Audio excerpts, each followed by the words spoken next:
Hey guys, Robert and Ingrid here, and we're going to start an Alien marathon. Woo! So yeah, I'm going to be staying here for a little while, and we're going to be going over all of the movies because we realized, yeah, there's so many movies, and given the drive time and everything, it'd be quicker just for me to stay here and we watch it through. But yeah, the first Alien movie.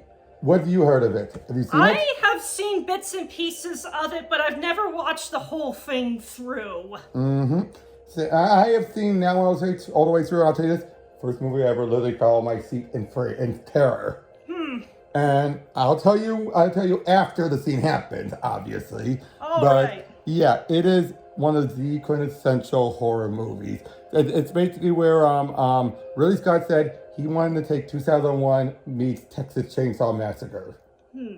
That's an interesting combination, wouldn't you say? Yeah. So yeah, and remember, in space, no one can hear you scream.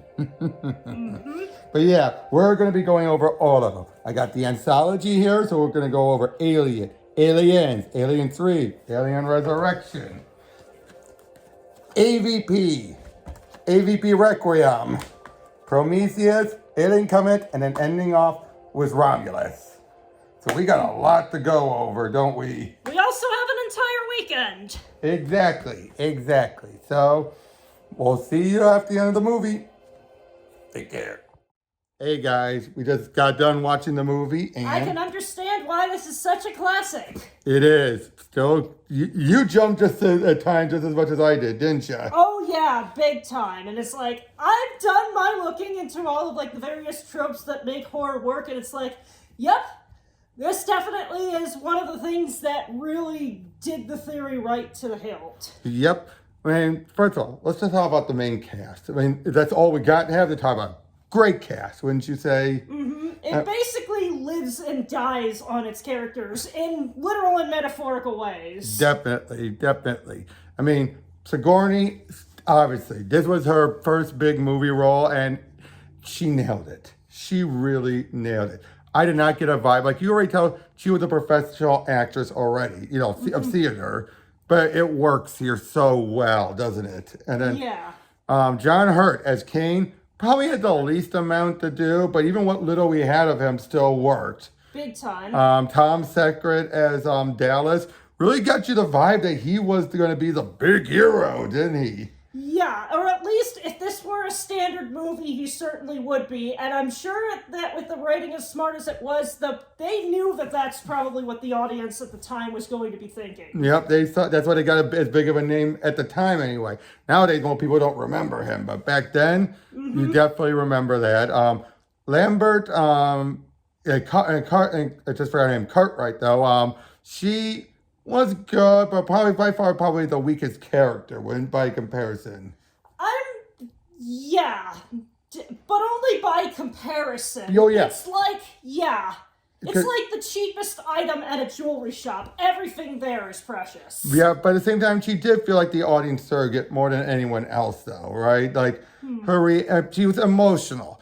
But it was towards the end when she became a whiny mess that kind of, Parker, the hard ass. Oh, yeah. Very much so, the hard ass. And Brett, the lovable, type of worker, really liked him. And Ash, the traitor. Ugh.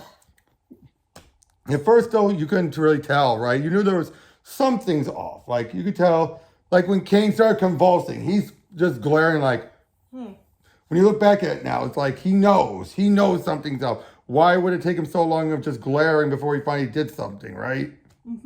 But yeah, basically, they find they wake up in cryo-sleep, and they go find a ship, and the alien ship. And what did you think about that alien ship? What did you think about the space jockey and the eggs?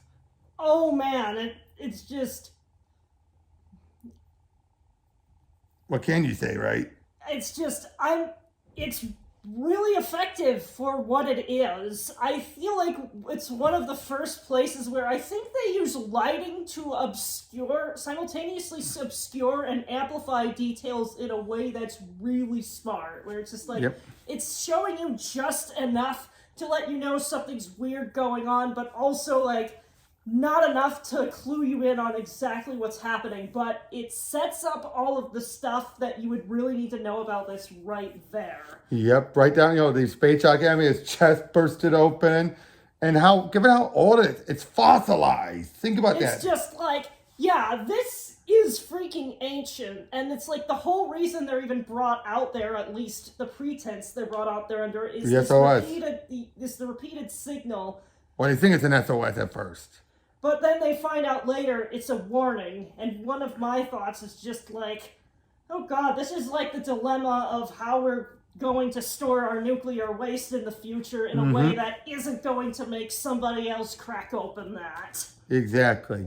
But, and then poor Kane, they finding the eggs, and the one bit of stupidity, I'm going to look right in. I see movements, I'm going to look right in. And gets face hugged. And while you already knew, obviously, some of the general ideas, how was it still actually seeing it play out?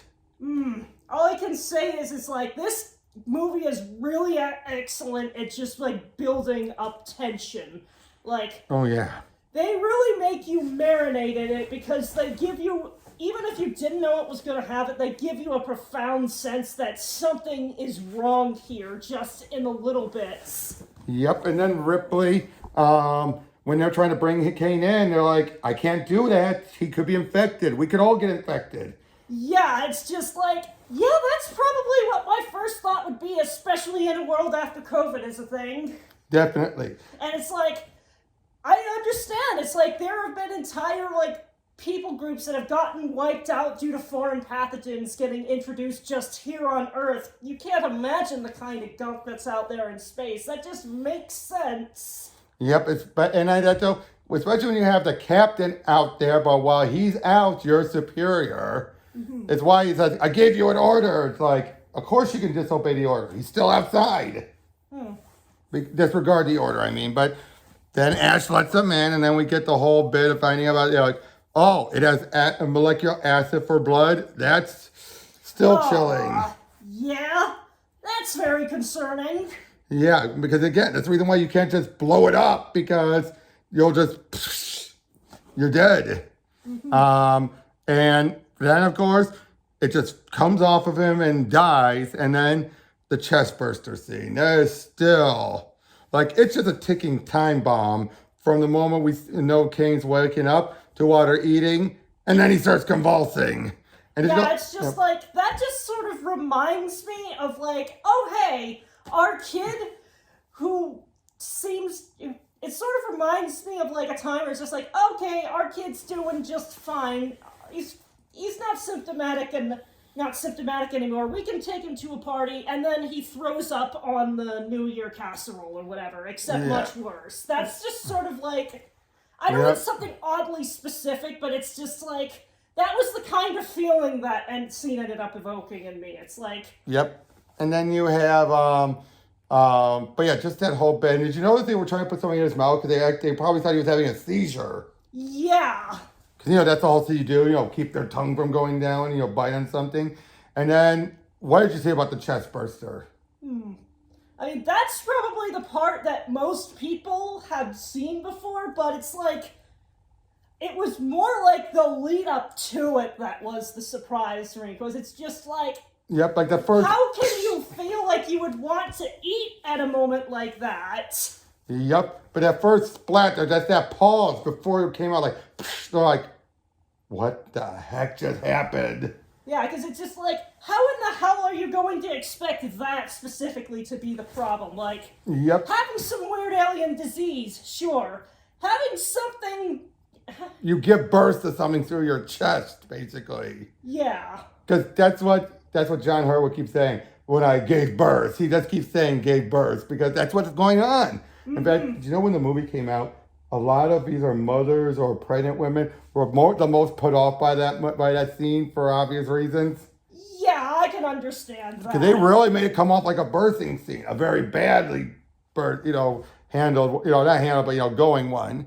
But then the way they act, there's a little bit of being smart and being a little bit of idiotic. Just a bit of both, But it's amount that's that's acceptable when you're considering how nerves would complicate the situation, and they're clearly running on fumes at points. So it's just like, they do their best to be smart, but they're stupid also in very believable ways. Like, I just want to get this done. Yep. Then we get the first of the cat jump scares, which I thought they was like, one was fine. Then we had like 2, maybe 3 of them. It's like, When you have, that being said, the first I one do was good. think that the cat behavior was very believable in the movie overall, because it's like, cats like having a very consistent and stable environment, and this would be a huge introduction of a factor that would be very foreign and set the cat very on edge and want to get up into the tiniest nooks and crannies to get away from all of that noise. So it's like, yeah, I understand your criticism, but from my perspective as a cat owner who has to wrangle with trying to get a cat to the vet who does not want to go to the vet, yeah, I believe that part of the movie very well. Oh boy, look at him right now. He's in his little baggie.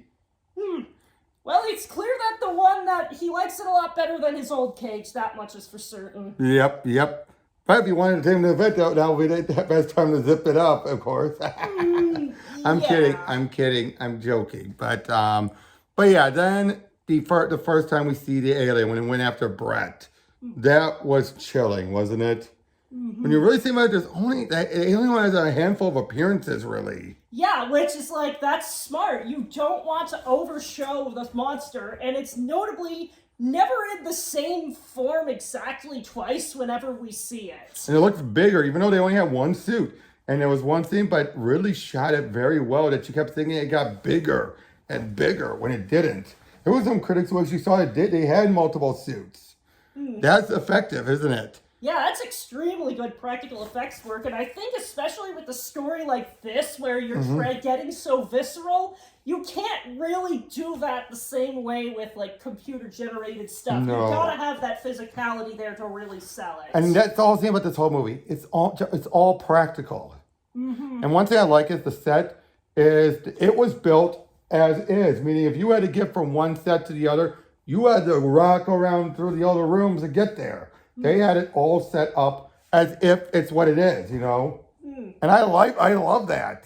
Yeah, that makes a lot of sense, because, I mean, the actors would probably just get used to navigating that in a space. Like they were the crew. Yeah. But then you have the duck sequence with Dallas. Oh boy, that was nerve-wracking, wasn't it? You know, and through the ducks and everything, him with the flamethrower, you're just like, yeah. oh, but then I jumped. That was our biggest jump still. That's still the biggest jump, wasn't it? Yeah. I feel like what made it really effective is that a lot of it was smartly obscured by having it be tracked by, like, the internal, like, monitors and UI, rather than us seeing a lot of the action play out. It's a deliberate way to show exactly what's going on, while leaving a ton up to your imagination. And still played up the idea of two-dimensional thinking. We're just thinking from a two-dimensional plane. So, of course, he's like, it's coming towards him, but it's like, is it? But then he climbs down, there it is. It's like, oh, crap, like, Although people made the joke, it looked like you want to give him a hug, the way his arms spread out, but it happens so fast you don't really notice it. Yeah. Then, after that, once Dallas is gone, and Ripley's in charge. And it's still trying to call up, but then she decided, like, I'm going to talk to Mother, the computer, and find out what's going on. And what do we find out? That they were basically setting up this whole operation in order to get specimens of this life form, and that the crew's lives didn't matter at all. They were set up from the very beginning. And Ash was in on it. But at first, you just think he's just a regular trader until we see the milky white substance drip down. Then it's like, what? And then he tries to kill her. Then we find out he's an android. Yeah, and that was something that really took me off guard, because I was not expecting that in the least. Or synthetic, I don't know how that one managed to completely escape the pop cultural osmosis filter, but I'm glad it did. Probably because people are so used to bringing up Bishop, Lance Henriksen's character, more than they are Ash. Yeah. Because when you think about it, you just think Bishop, you think Lance Henriksen. Ian Holmes' character, not so much. But yeah, And that speech of hers was so chilling. Ripley's reaction to finding out that fact of immediately just wanting to absolutely choke him out, it's just like, yeah, that's exactly how I'd feel like if I realized it. You knew.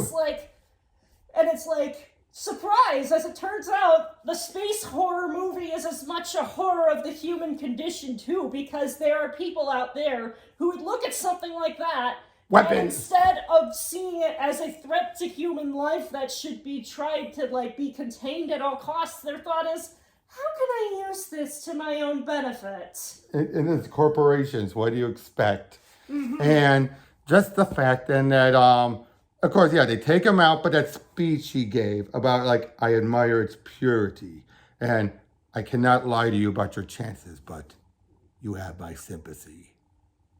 That smile!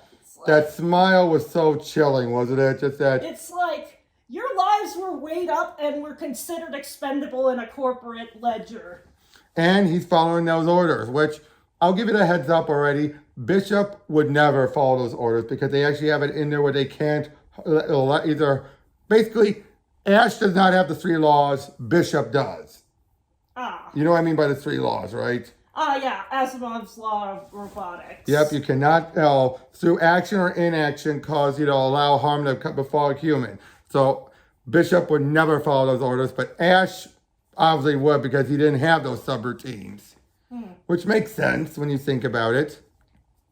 But yeah, then poor Parker and Lambert get taken out pretty horrifically. Yeah. Especially Lambert. You know, with the tail coming right towards her. And like I said, I made it clear, she got ripped to shreds. Nothing else happened. She just got shredded, but still.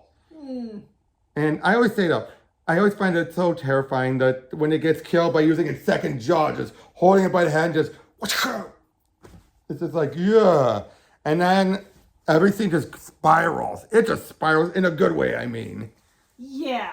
Like, Ripley does the self-destruct, tries to head on back, finds that in the shuttle, so she tries to deactivate the self-destruct, won't work, and she calls Mother a bitch for legit reason, because she was just a few seconds off. Just a few seconds off.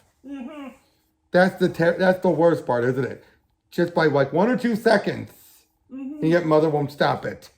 But then she makes it on board, they get out of there in time, and the alien's on board the shuttle. Yeah. But that last bit was just as terrifying, if not the most terrifying, wouldn't you say? Just this whole bit of like, the alien's going to attack her at any second, you think. As she's slowly getting the suit on. And then launches it into space. And it finally ends with her cuddling the Jonesy before she goes to rest. And then leaves her final sign-off. Yep. It's just like, after all of the horror we've seen, you know it's going to just wind up as a footnote in somebody's records somewhere, and it's just like, ugh. Now, I need my emotional support cat after all of that, too. Now, theoretically, we know they only have 10 months. That's what we think. Like, oh, it's going to just take her 10 months to get home. Yeah, we'll find out in the next movie if that's the case or not. But yeah, no, it's just a good self-contained horror movie. I mean, like I told you before, Ridley Kink said this is 2001 meets Texas Chainsaw Massacre. It shows. Yeah. Right down to Texas Chainsaw having, you know, that type of establishing shots and everything. It is just, I just loved it. I think it's so good. It's still a masterpiece.